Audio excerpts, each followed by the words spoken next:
A Bíblia Sagrada. Abra no segundo livro de Samuel.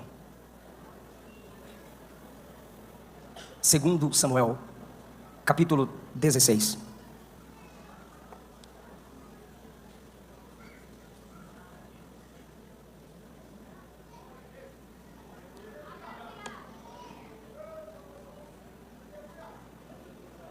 Segundo Samuel, capítulo 16. O início da narrativa que leremos está no capítulo 13. Aqui nós estamos quase na conclusão. Não temos tempo para ler toda a narrativa para uma compreensão detalhada. Eu preciso selecionar alguns versículos, os principais, onde basearei a minha pregação. Para isso eu preciso muito de sua atenção. O versículo 15 diz: Absalão e todo o povo, os homens de Israel, vieram a Jerusalém e Aitofel com ele. E sucedeu que, chegando Uzai, o arquita, amigo de Davi, a Absalão, disse Uzai a Absalão: Viva o rei, viva o rei. Olhe para mim.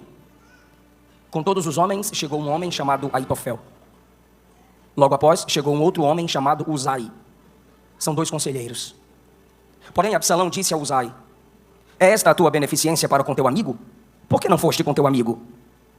E disse Uzai a Absalão: Não, senão aquele que eleger o Senhor e todo este povo e todos os homens de Israel, dele serei e com ele ficarei. E demais disso, a quem serviria eu? Porventura não seria diante de seu filho? Como servi diante de teu pai, assim serei diante de ti. Obrigado pelo retorno. Versículo 20 diz: Então disse Absalão a Aitofel: Dai conselho entre vós sobre o que devemos fazer. Por favor, capítulo 17, versículo 5. Disse, porém, Absalão: Chamai agora também a Uzai, o arquita, e ouçamos também o que ele dirá. Tomai o vosso assento. Eu quero expressar a minha gratidão por mais uma vez estar neste congresso missionário, onde Deus tem despertado corações e pessoas para amar a sua obra, fazendo esta obra. Pastor Zilmar, a missionária Maria Inês, minha gratidão pelo carinho de sempre e pela recepção. Toda a vossa família, todo o corpo de obreiros que nesta igreja cooperam para o crescimento e desenvolvimento da obra do Senhor. Que o Espírito Santo os conduza com muita graça e sabedoria. Os pregadores que já me antecederam e que ainda ministrarão a palavra do Senhor, o meu desejo é que Jesus os use cada vez mais e confirme o vosso ministério. Minha gratidão a Deus pela vida da minha esposa, missionária Luana, que é um instrumento gracioso de Deus na minha vida. No ano passado, nós perdemos um bebê. E esse ano está aqui a Luana. Fica em pé, amor. Faz assim, amor. Grávida de novo. Não poderia ter nenhum filho, agora está chegando o terceiro neném. Graças a Deus por isso. No final ela vai cantar um hino aí com toda a igreja. Tá bom, meu amor? Deus é Deus que sabe como consolar os seus. No mês que Jesus tomou o meu pai para si, um dia depois que recebemos a notícia de que meu pai não escaparia da morte, e no dia que o Senhor tomou o meu pai para si, nós ouvimos o coração desse bebê bater. Eu quero expressar minha gratidão a todos que estão aí pelas redes sociais assistindo o Congresso dos Gideões, mandar um abraço a todos que pelo Instagram e pelo canal do YouTube estão acompanhando este culto festivo ao Senhor. Eu quero falar com vocês, subordinado ao tema Diálogos da Rebeldia. Diálogos da Rebeldia. Eu vou partir de dois pressupostos para pregar essa mensagem. O primeiro é a condição caída do ser humano. Num contexto de rebelião está Absalão, que quer se vingar de seu pai. Ele esperava um tipo de punição ao irmão Aminon, que havia abusado da própria irmã. Davi não agiu com a justiça esperada por Absalão, e esse do seu pai guardou mágoa, preservou o ódio e projetou vingança. E no capítulo 16, ele está executando a vingança projetada. Absalão não é quem origina a rebelião, a rebeldia, a maldade, a mágoa e a vingança. Ele é só mais um atingido pelo pecado que entrou no mundo em Gênesis capítulo 3. Todos os relacionamentos foram corrompidos pelo pecado. E assim, através do orgulho satânico, exalado pelo seu veneno no coração do homem, abrimos então a porta da maldição. Pois o orgulho é o ventre da maldição. A soberba é a porta do inferno. O diabo é o protótipo de soberba na Bíblia Sagrada. E aqueles que se submetem a ele vivem orgulhosamente quebrando princípios, desrespeitando autoridades estabelecidas e demonstrando cada vez mais a sua condição decaída. Essa dificuldade de respeitar pai, mãe, avós, pastores, líderes e autoridades estabelecidas vem de um desejo governamental descontrolado. Esse desejo governamental descontrolado é chamado na Bíblia de concupiscência. O apóstolo João põe concupiscência, que é o desejo descontrolado, e a soberba no mesmo versículo. Do mesmo modo, Salomão coloca soberba e queda no mesmo versículo. Então, sendo essa a condição humana, pois somos caídos e totalmente dependentes da graça para vencer tal condição, Absalão está dentro desse contexto maior da Bíblia Sagrada. Alguém atingido pelo pecado. Com orgulho no coração, como Absalão, nos sobrepomos aos outros. Devido à nossa posição, quem sabe como Absalão, beleza ou influência. Esquecemos-nos pela condição decaída, sendo nós imitadores de Adão, quando com Eva tentou usurpar o lugar de Deus. Esquecemos-nos de que quem é autorizado tem autoridade e deve ser respeitado. Do irmão no estacionamento ao técnico do som. Se forem autorizados, têm autoridade, independente de quem seja você. Filho de quem for, advogado, juiz, promotor, não importa o valor do seu dízimo, quantas igrejas você sustenta. Se num ambiente específico alguém é determinado como uma autoridade, seja você quem for, aquela pessoa merece ser respeitada. Independente da sua idade ou do salário que cai na sua conta, não importa o quanto você prosperou ou cresceu, ou granjeou amigos de sucesso, ou ministério, ou na faculdade, não sei. Independente do que você conquistou na vida, seus pais são autoridades e devem ser respeitados. Não sei, não me importa quantos inscritos você tem no seu canal, quantas vezes você prega no mês. O pastor da igreja é a autoridade estabelecida ali e você deve respeito a estes. Sei que há muitos líderes que não se comportam do modo ideal que as autoridades deveriam se comportar, mas isso não me ausenta da responsabilidade de, sem ultrapassar limites, respeitar e honrar aqueles a quem Deus tem confirmado como autoridades. E a nossa geração está revelando a cada dia que passa, piorando essa condição decaída. 1 Pedro capítulo 5 nos é ordenado a honrar os mais velhos. Romanos 13 nos é ordenado a respeitar as autoridades que se esforçam para se aproximar do ideal de Deus. 1 Tessalonicenses 5,12, Paulo manda ter em autoestima, honrar e amar os que trabalham entre nós, presidem sobre nós e nos admoestam. Eu escolho esse texto para pregar por um segundo pressuposto e é nele que eu vou concluir a pregação. O primeiro pressuposto é que a condição decaída do ser humano se revela no orgulho evidenciado nessa história. Segundo lugar, é que todo o Antigo Testamento aponta para Jesus. Eu tenho a convicção de que eu não vou honrar Cristo forçando-o a entrar num texto onde literalmente ele não está. Mas eu reconheço que um sermão sem Cristo não é uma pregação cristocêntrica. A Bíblia é como um drama com 4 cenas: criação, queda, redenção, consumação. A partir da queda se vê a necessidade de se apontar a Cristo como solução para os problemas causados pelo pecado da humanidade. E se aqui nessa história nós temos pecados como vingança, mágoa, desonra, desrespeito, imoralidade sexual, a solução para os problemas causados por esses pecados está em uma pessoa: Jesus de Nazaré. Então, quando eu prego numa história do Antigo Testamento, eu prego olhando para a redenção em Cristo, que é a solução divina para os problemas causados pelo pecado humano. O Antigo Testamento é palavra de Deus, mas culmina em Cristo. Se tem alguém elogiável, foi pela graça. Se tem alguém que demonstrou sua condição decaída, ele não pode ser a conclusão do sermão. Cristo será apresentado como a graça restauradora. Quem conseguiu me entender até aqui, dá glória a Deus, diga amém, fala alguma coisa. O primeiro diálogo da rebelião está a partir do versículo de número 15. Absalão, do capítulo 16. Absalão, se puder projetar, eu agradeço, que eu vou precisar usar isso aqui para não perder a atenção dos meus irmãos, que eu estou pregando a um público que ama a palavra. Absalão e todo o povo, os homens de Israel, vieram a Jerusalém. Por que vieram a Jerusalém? Porque Davi, sabendo que seu filho Absalão está vindo para tomar o trono, para cercar Jerusalém. Davi prefere se isolar, Davi prefere ir ao deserto, Davi prefere sair chorando do que enfrentar seu filho e matá-lo.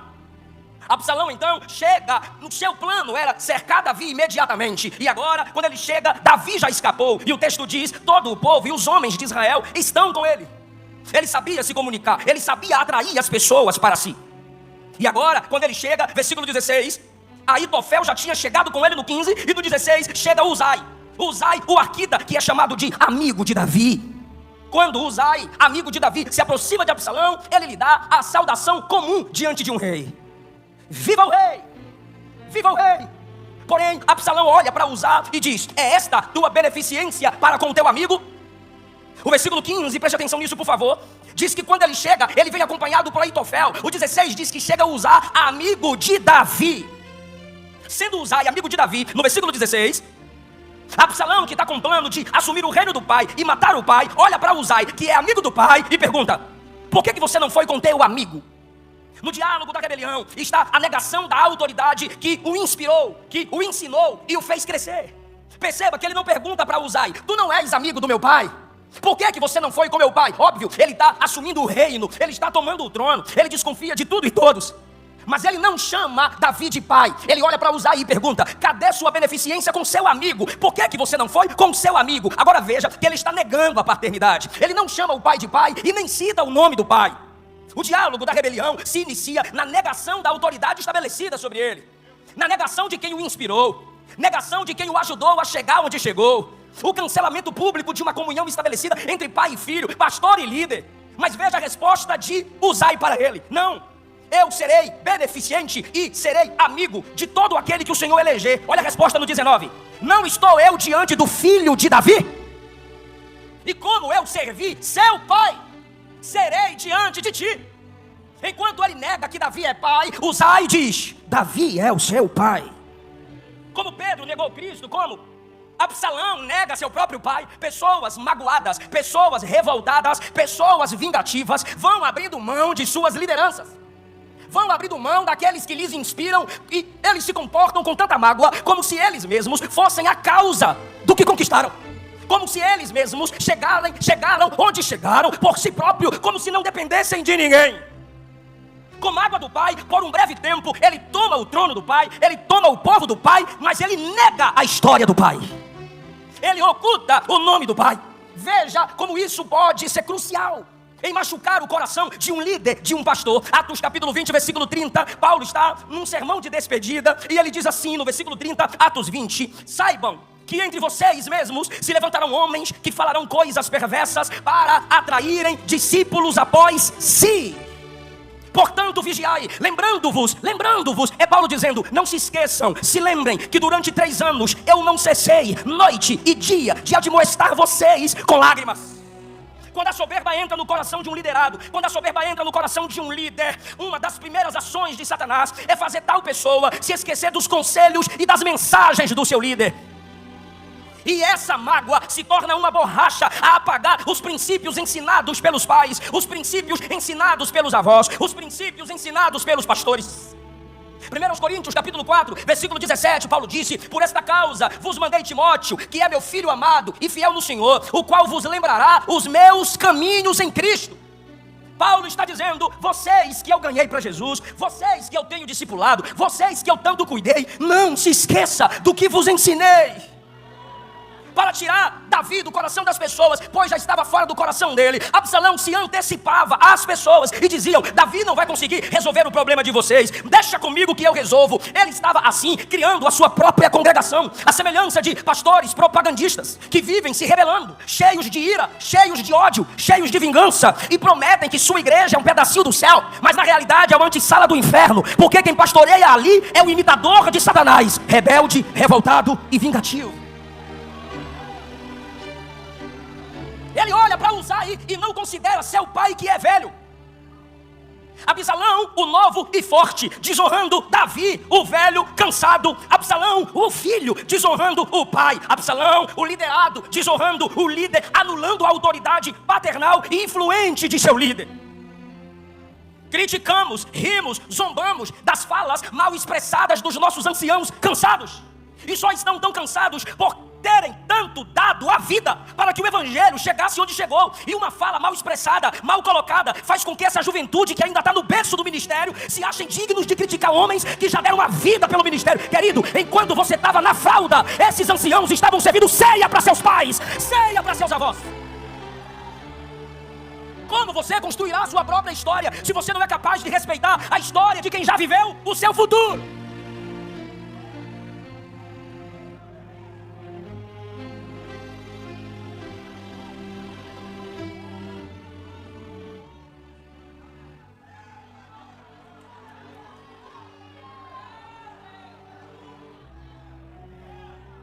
Veja no diálogo da imoralidade agora, em segundo lugar.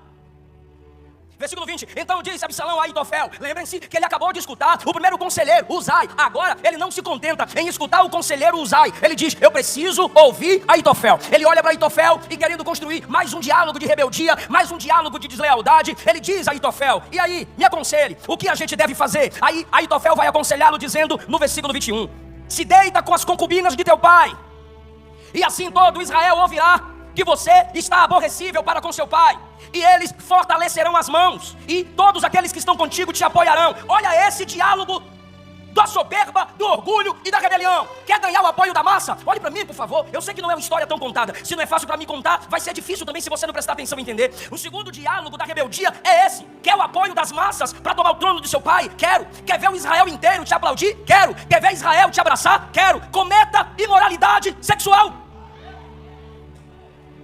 Aquele que se sentia o justiceiro por ter matado o pastor José Santana, o próprio irmão por ter abusado sexualmente da meia-irmã, agora vai cometer imoralidade sexual com as concubinas do palácio.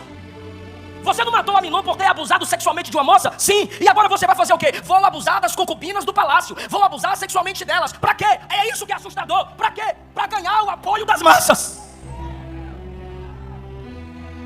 Quer viralizar no TikTok, mocinha? Continue com suas danças imorais. Quer ter mais curtidas nas suas fotos? Continue alimentando a cobiça dos imorais com a exposição de seu corpo, que hoje é belo, mas um dia vai murchar. Corações orgulhosos, corações imorais se elevam acima do princípio da modesta. Essa é uma geração pornográfica. E o assustador é o conselho de Aitofel, como combina com a nossa geração. As massas vão te apoiar. Israel vai segurar na sua mão. O povo estará, ganhei, obrigado. O povo vai estar com você. Então cometa a imoralidade sexual à luz dos olhos de todos. Parece com a nossa geração. Para protestar contra Davi, ele teve que forçar as concubinas a terem com ele relação sexual. Ei, uma das armas dos revoltadinhos é a imoralidade. Eu vou falar e você confirma se eu estou mentindo ou falando a verdade. Entre os jovens mundanos, as músicas mais ouvidas e coreografadas, ou seja, que geram as dancinhas, imorais. Fotos e vídeos com mais curtidas e viralizadas, imorais. Cantores e pregadores em alguns eventos mais badalados, imorais. Como protestam contra o cristianismo, colocando crucifixos em suas partes íntimas. Como o mundo protesta contra a família tradicional, criando a ideologia de gênero, pondo drag queen para dançar de modo imoral perante os olhos das crianças, e a Globo vai aplaudindo. Como protestar contra a igreja histórica e protestante, abrindo igrejas liberais, abrindo igreja inclusiva, colocando a plaquinha colorida, colocando gente que vive na prática do pecado para servir ceia. Cantor e pregador no terceiro, quarto casamento, pregando nesses púlpitos. Não são igrejas, são sinagogas de Satanás.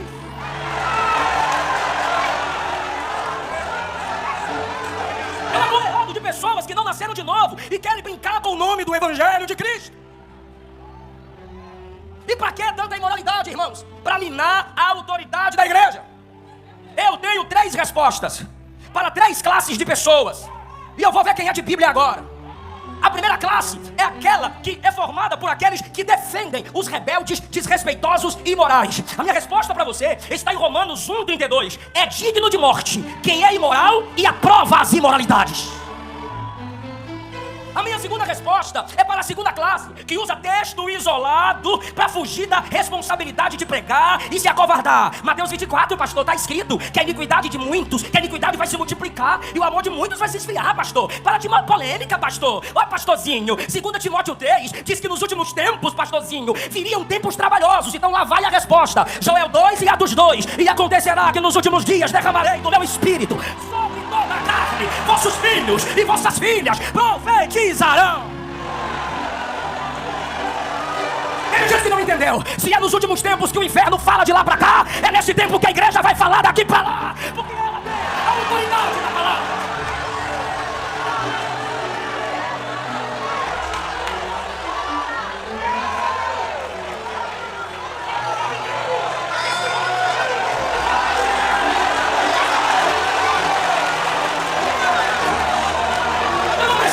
Você, porque o meu compromisso aqui é com a palavra. Mas nós somos pentecostais. Então, pelo amor de Deus, abra a boca comigo e diga: os hereges falam.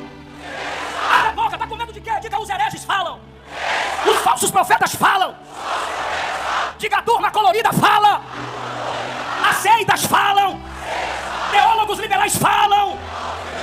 Eu não vou me calar.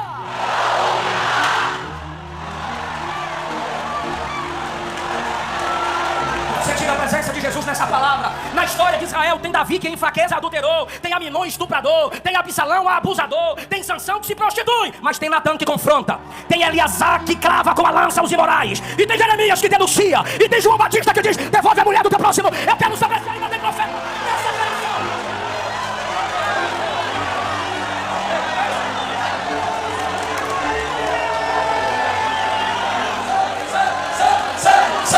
É a canção dos anjos! É a canção dos anjos! Santo, santo, santo, santo! É a canção dos anjos! Santidade ao Senhor!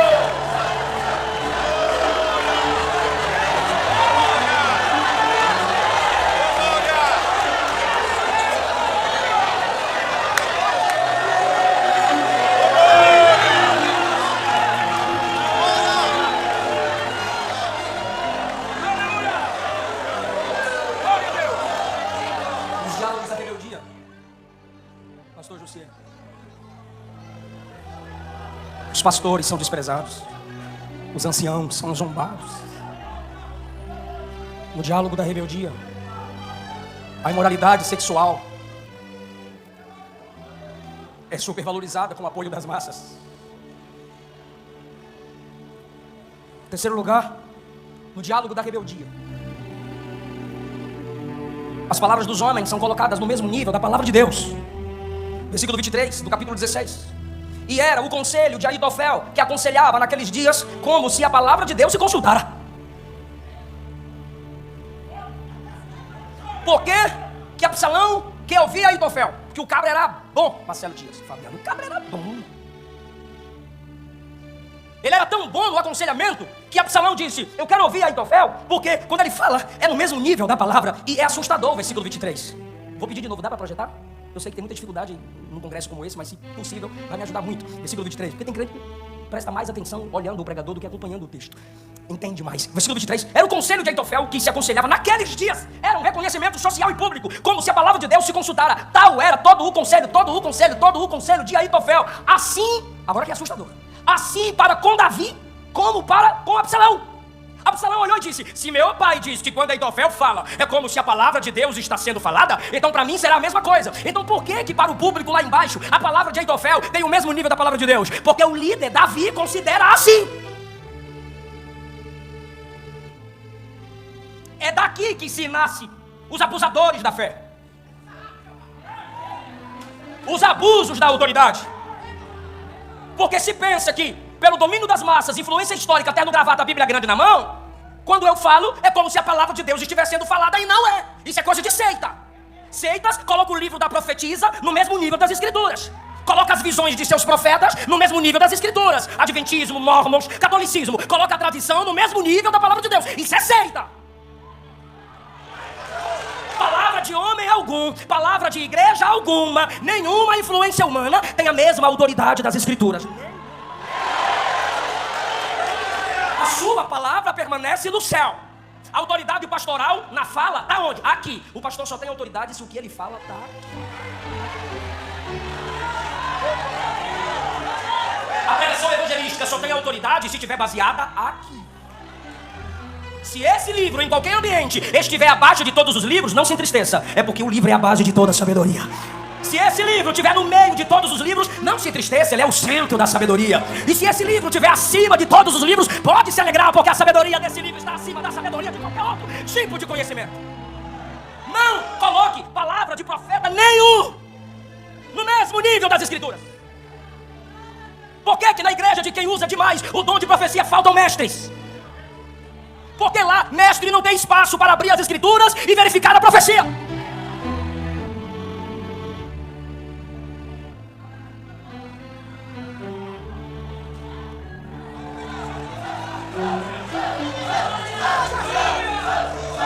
Não se submeta a nenhuma instituição, a nenhuma regra humana que não se submeta ao crivo da palavra. Agora, quem se presta a tal serviço? Que não conhece a palavra. Porque a única resistência contra esses que colocam a Bíblia no mesmo nível da palavra de homens é uma igreja que abre a Bíblia. É uma igreja como os bereanos que consulta as escrituras.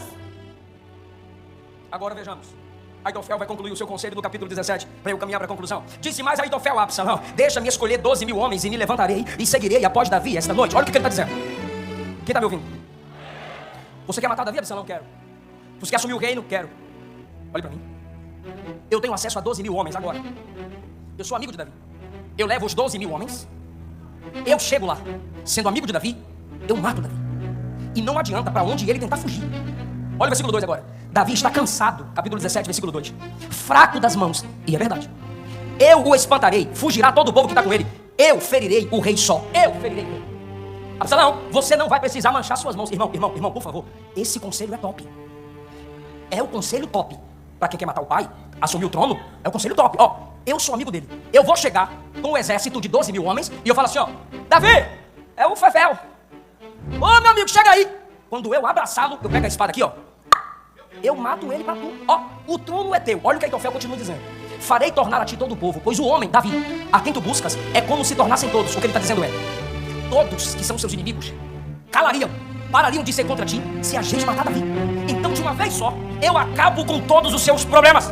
Aí o versículo 4 diz, esta palavra pareceu boa aos olhos de Absalão e aos olhos de todos os anciãos, até os mais velhos caindo no papo da rebeldia, deslealdade e engano. Porque não são os anos de vida do homem que lhe dá sabedoria. Jó 32, o amigo mais novo de Jó, disse que o que dá sabedoria ao homem não é o tempo vivido, é o conhecimento que o Todo-Poderoso dá. O próprio Davi disse que é a palavra de Deus que o torna mais sábio do que os mestres.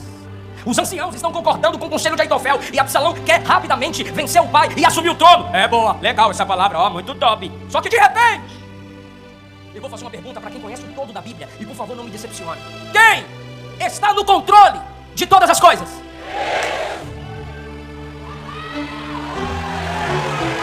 De repente, o conselho de Aitofel de moralidade sexual já tinha sido atendido. Agora o conselho de com 12 mil homens pegar Davi rápido e matá-lo quase ia ser atendido. Mas chega Deus e entra na guerra. Deus direciona o coração de Absalão no versículo 5. Daqui a pouco eu te dou mais prova disso. Aí Absalão diz no versículo 5, chamai agora Uzai, pra gente ouvir o que é que ele tem pra dizer. Não era normal Absalão fazer isso aqui. Para o que ele queria, o conselho de Aitofel era o melhor. Mas Deus tem o coração dos homens nas mãos. E ele disse, cadê Uzai?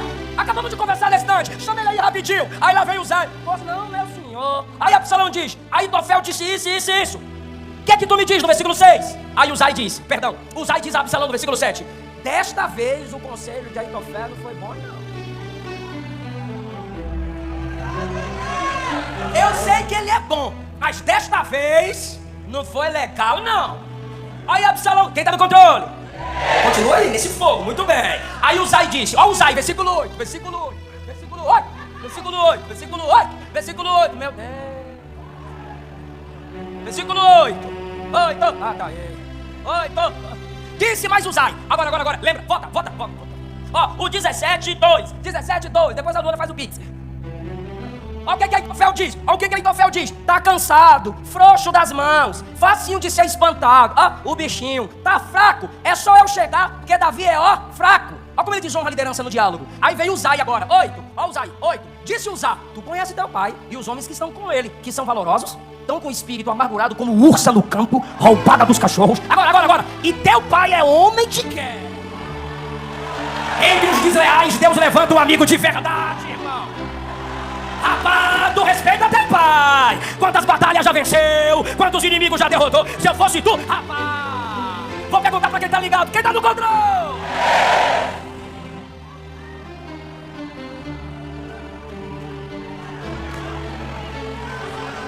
Olha o que ele diz no versículo 9, vocês olham pra cá e eu olho pra cá, ó. Eis que agora, Davi como homem de guerra que é, tá escondido em alguma cova. Ele não tá no meio do povo igual o Aitofel falou, não. Ele tá dentro de alguma cova. E é o seguinte, quando alguém tentar pegar ele dentro de uma cova, ele mete a espada. Quando um dos seus guerreiros caírem, olha o que o Zay tá dizendo. Quando um dos seus guerreiros caírem, o guerreiro caiu aqui, ó. O Aitofel tá com 12 mil. Aí agora, caiu 11.999. O camarada de 11.998 vai olhar pro 11.999 e vai perguntar, o que aconteceu aí? Aí o 99 vai dizer, o 12 mil caiu. Aí o 99 vai falar pro 98, Davi já matou um. Isso é o Zay falando. Até o homem mais valente com coração de leão, versículo 10, vai desmaiar de medo, porque todo Israel sabe que teu pai é valoroso.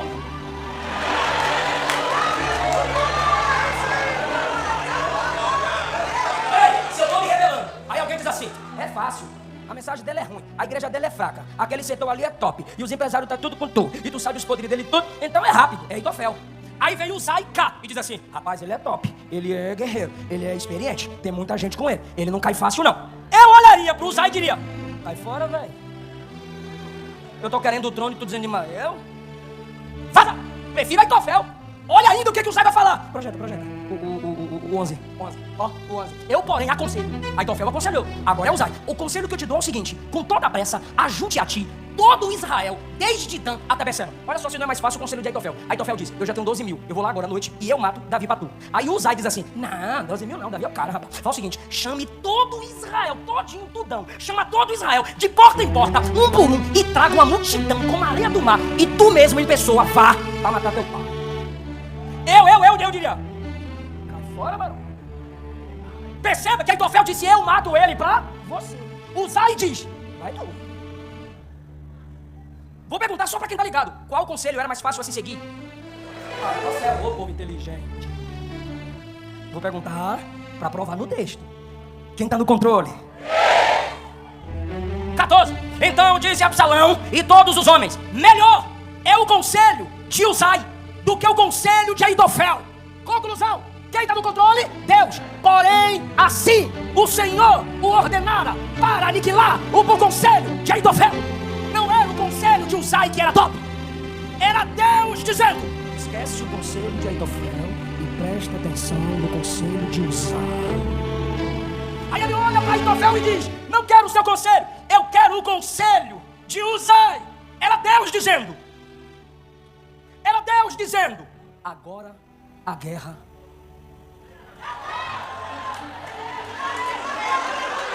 Quando você vive na prática do pecado, do orgulho, da mágoa, da vingança, seu inimigo muda de nível. Deus disse: eu entrei na guerra. Deus disse: eu estou na batalha. Eu vou perguntar para quem está ligado: o conselho de Aitofel foi anulado, sim ou não? Sim. Quero mais uma resposta. Quem estava no controle? Agora, pergunta para mim: por quê? Posso responder? Tu vai glorificar, né? Motivo de Deus ter entrado na guerra. Segundo Samuel 15:31. Fizeram saber a Davi dizendo: Aitofel está entre aqueles que se aliaram a Absalão. Então Davi orou: ó Senhor, transforme em loucura o conselho de Aitofel.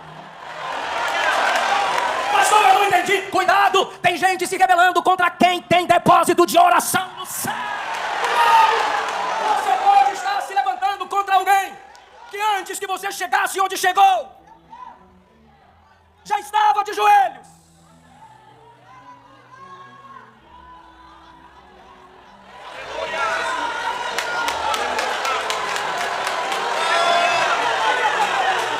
Respeite seus pais. Antes de você nascer, já estavam de joelhos por você. Respeite seus avós. Antes de você nascer, já estavam de joelhos por você. Respeite seus pastores. Antes que você iniciasse na fé, eles já estavam orando nas madrugadas. Cuidado, cuidado, cuidado.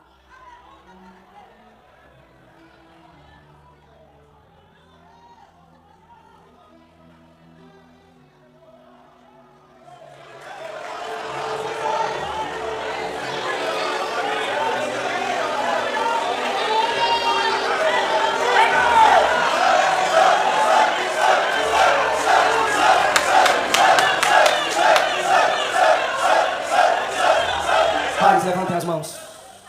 Pais, levantem as mãos. Pastores, levantem as mãos. Ele converterá o coração dos pais aos filhos e dos filhos aos pais. O príncipe da paz estabelece a paz na sua casa, na sua família. Tu não vais perder esse rebanho para rebeldia, para deslealdade, para Satanás. Tu não vais perder os seus filhos para Satanás, porque você tem oração depositada lá. Quem ainda acredita que Jesus responde oração?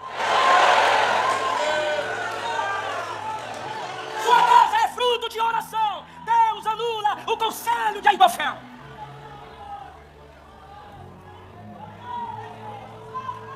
O rebelde veio com o exército, foi chamar todo Israel. Olha isso, o conselho de Uzai funcionando. Foi chamar todo Israel.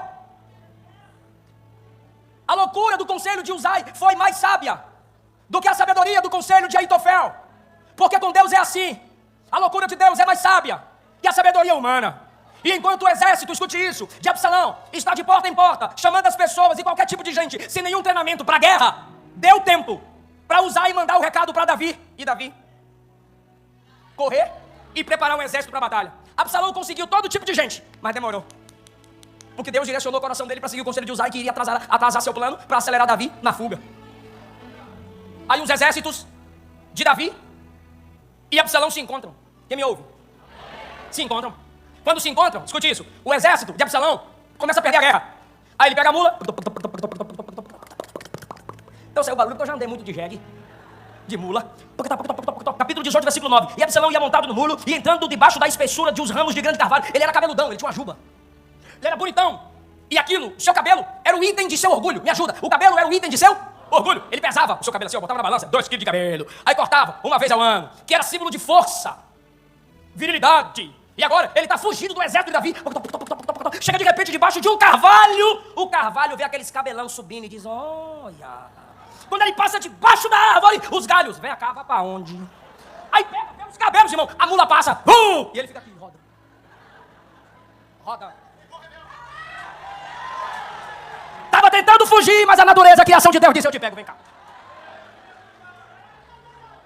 Aí agora ele tá pendurado assim pelo cabelo e vai tentar, quem sabe, né? Tentar cortar, mas a espada foi na mula.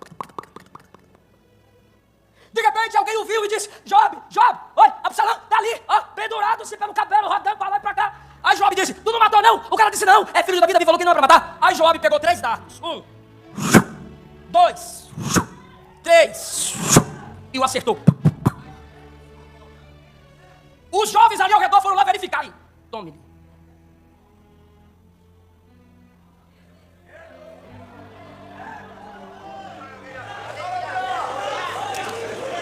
E o item que era de seu orgulho foi o instrumento da sua ruína. E pendurado num madeiro, numa árvore, pendurado o descendente de Davi agora, rebelde, vingativo, morre. Como exemplo de que rebeldia não compensa. Vingança não compensa. Deslealdade não compensa. Imoralidade não compensa. E por que Deus preserva Davi? Ele é a lâmpada de Israel. E um dos motivos dele ser a lâmpada de Israel é ele iluminar a mentalidade daquele povo através dos salmos sobre um outro descendente.